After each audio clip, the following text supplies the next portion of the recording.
Hello, everybody. Hello, my dear good people of Edo State. This message is for my Edo State brothers and sisters, especially my Benin-speaking people, extraction, so to speak. My dear good people of Edo State, this message is for us as a people. My people, I am here to appeal to our conscience. I am here to appeal to our humanity. I am here to appeal to our common values and goals.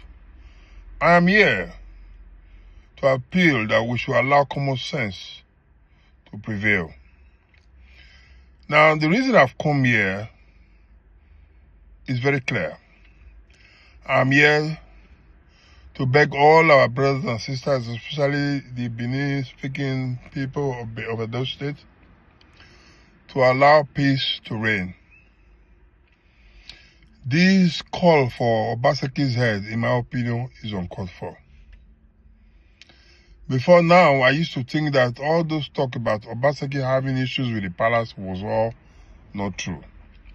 Until I heard our father, the Omonobana duo by Y the second, the Ogiriga himself, came out on national television to tell us that there was indeed an issue between the palace and Obaseki.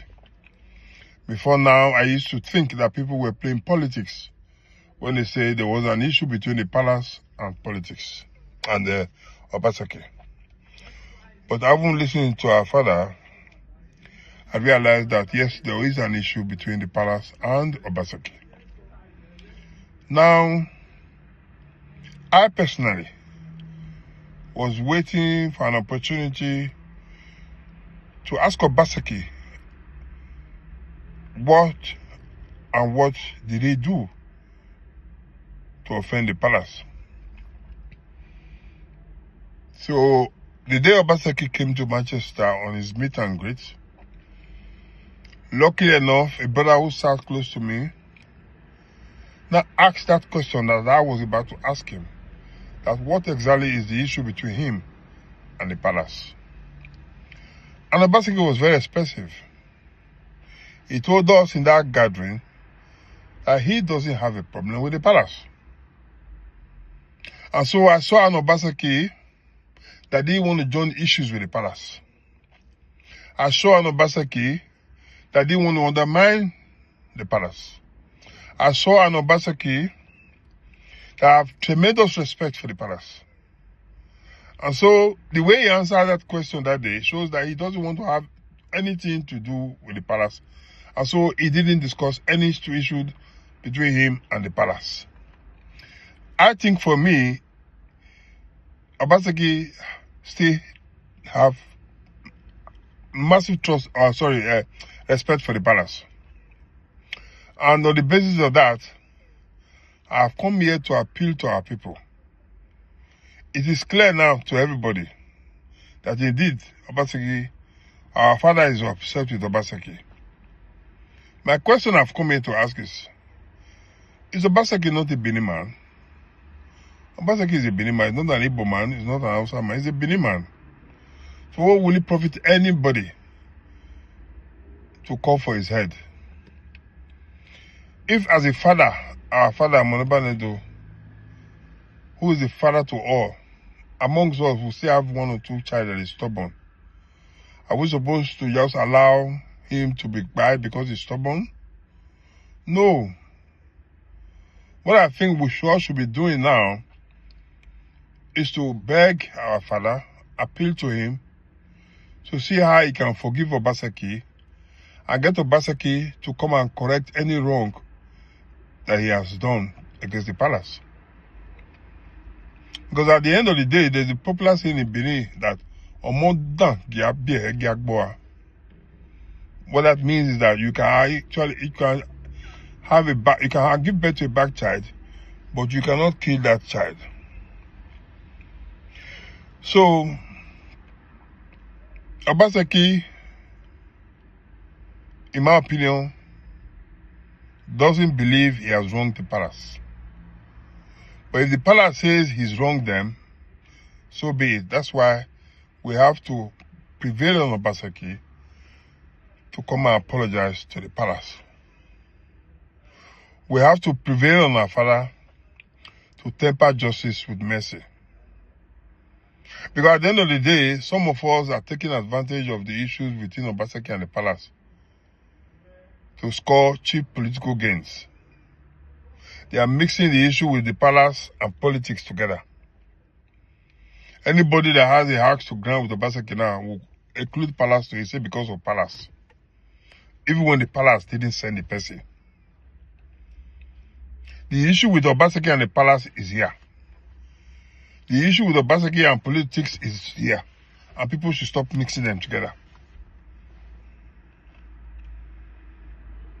So all I've come here to say, my people, is a passionate appeal to our people.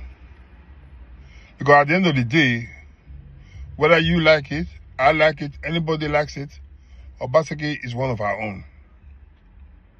It will not benefit anybody, even our father, to lose Obaseki. Obaseki, in my opinion, is an asset to Edo.